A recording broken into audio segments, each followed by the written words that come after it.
TV में जिस तरह से दिखाते हैं असली में ना लॉयर्स की लाइफ थोड़ी डिफरेंट होती है। I will honestly confess this. मैं कॉलेज टाइम से I have been working in this industry, लगभग सारे एस्पेक्ट्स में आई हैव एक्सपीरियंस, और मैं अब उस लेवल पे पहुंच चुकी हूँ कि मैं दूसरों को गाइड कर सकती हूँ।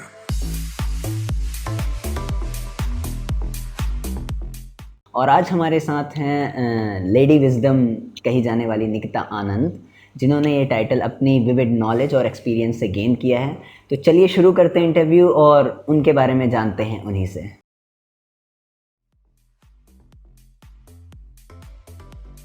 सभी की लाइफ में एक ऐसा टाइम आता है जहाँ पे लोग कंफ्यूज होते हैं कि क्या करना चाहिए क्या नहीं करना चाहिए। मेरे साथ भी कुछ ऐसे हुआ जब मैं 12th स्टैंडर्ड में थी। 11th तक मेरे पेरेंट्स काफ़ी मुझे इनकरेज कर रहे थे कि मुझे सीए करना चाहिए। 11th में मेरे अकाउंट्स में कुछ अच्छे मार्क्स आ गए थे, तो उनको लगा कि I will be a really good CA. लेकिन 12th में आते आते मेरा स्कोर ऐसा डाउन हुआ कि शायद उन्होंने भी उम्मीद छोड़ दी थी कि ये सीए बनने लायक है या नहीं। एवेंचुअली क्लैट नाम की जो एग्ज़ाम होती है, so my batch was the first CLAT batch जब ये एग्ज़ाम इंट्रोड्यूस हुई थी फॉर नेशनल लॉ स्कूल्स। तो तब क्लैट का जो फॉर्म निकलने का नोटिफिकेशन आता है न्यूज़पेपर्स में, वो आया। तो मेरे जो फादर हैं उन्होंने मुझे दिखाया कि बेटा ये एग्ज़ाम हो रही है और इससे नेशनल यूनिवर्सिटीज़ में एडमिशन मिलेगा, तो you can consider this career option if CA is not working out for you. So is like okay, like any other youngsters, you know कि जिसने जो बताया, जितना सिखाया उतना आप कर लेते हो। मुझे डिबेट्स में, स्पीचेस में काफ़ी इंटरेस्ट था since the very beginning. So I had that command on language and I was expressive. तो वो एक प्लस पॉइंट था which made me think you know शायद मैं एक अच्छी लॉयर बन पाऊँगी क्योंकि मैं बोलती अच्छा हूँ। तो ऐसा कुछ था। मैंने क्लैट की एग्ज़ाम दी, मेरी अच्छी rank I.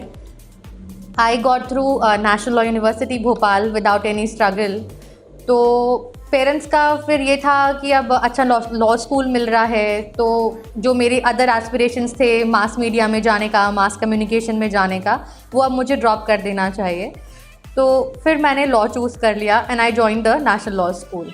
So it's nothing special और नथिंग वेरी इंस्पायरिंग कि बचपन से मेरी इच्छा थी और मैंने कॉन्स्टिट्यूशन पढ़ रखा है और मुझे सारे लॉ का ज्ञान पहले से था, ऐसा कुछ भी नहीं है। I was like any other young person at the age of 18 who is wondering what to do in life.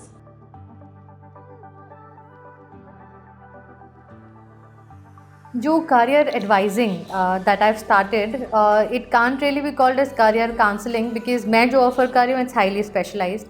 I belong to the legal field. मैं college time से I have been working in this industry, लगभग सारे aspects में I have experienced, और मैं अब उस level पे पहुँच चुकी हूँ कि मैं दूसरों को guide कर सकती हूँ। About the specialized career advisory, ये advisory is for law aspirants also जो कि स्कूल में पढ़ रहे हैं या स्कूल अभी अभी क्वालिफाई किया है। It's for law students also, क्योंकि उनके मन में भी इतने ज़्यादा questions और doubts होते हैं regarding the career pros and cons of choosing a specialized field to pursue their interest and career। तो मुझे लगा कि मुझे आगे आकर I should offer my services to such aspirants ताकि मैं ज़्यादा लोगों तक पहुँच कर उनकी मदद कर सकूँ। तो that's why I've chosen this field of being a career advisor.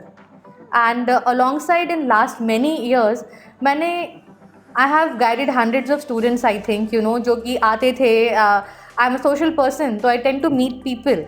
तो लोग आकर के पूछते हैं कि मैम ऐसी दिक्कत है, क्या करें, this is what I'm doing, what would suit me the best। तो मैं उनके क्वेश्चंस के आंसर शुरू से देती आती थी। तो मुझे काफ़ी एक्सपीरियंस हो गया है खुद के काम से भी और दूसरे स्टूडेंट्स के क्वेश्चन से भी कि आखिर क्या चीज़ें हैं जो स्टूडेंट्स को परेशान करती हैं। तो बस मैं उसी का हल बताने के लिए यहाँ पर बैठी हुई हूँ।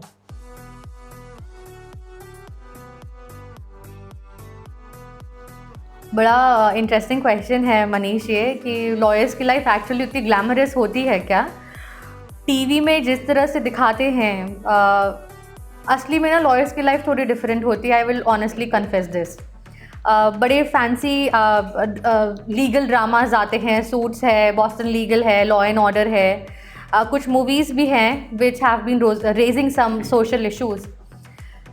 लेकिन असली में मैं कहूँगी कि life as a lawyer is very challenging, आसान नहीं होती है, क्योंकि आप कहीं जब जॉब कर रहे होते हो सो आपका एक बॉस होता है, लेकिन जब आप एक लॉयर होते हो तो आपको 20 क्लाइंट्स की एक्सपेक्टेशंस फुलफिल करनी होती हैं और वो 20 ये डिमांड कर रहे होते हैं कि आप हमको केस जिता के दीजिए। तो आप सोच सकते हो कि वो कितना बड़ा चैलेंज है अपने आप में। And then there are other aspects to it, it's not just arguing in the court of law, drafting है, फाइलिंग है, बेसिक्स है, क्लाइंट काउंसलिंग है, बहुत सारा कोऑर्डिनेशंस है, कोर्ट सबमिशंस एंड एवरीथिंग। तो things are different for a lawyer who is into litigation. Law में और भी करियर प्रोफाइल्स होती हैं, like working for a law firm, तो वहाँ पे it's more of a corporate culture, everything is very organised and everything is well taken care of because there's a bigger team working on bigger transaction, hence a law firm. Let's suppose you are working as an employee, as an in-house counsel for a company, so that is a different area again. वहाँ पे आपको बाहर के council से coordinate करना होता है, company में क्या चल रहा है, क्या सही है, क्या गलत है, वो कंपनी को एडवाइस करना होता है। तो हर उसका आई वुड से एस्पेक्ट अलग अलग है। ग्लैमर की बात करूँ तो येस, इस फील्ड में there is money, there is power, या तो there is a hint of glamour I would say, but then again चीज़ें are way too different when you are actually into it. If you're a knowledge seeker who knows that the correct advice can help you achieve your career ambitions, then please click the bell icon so that you don't miss out on any of the valuable content that I share on my YouTube channel, Lady Wisdom. Happy learning!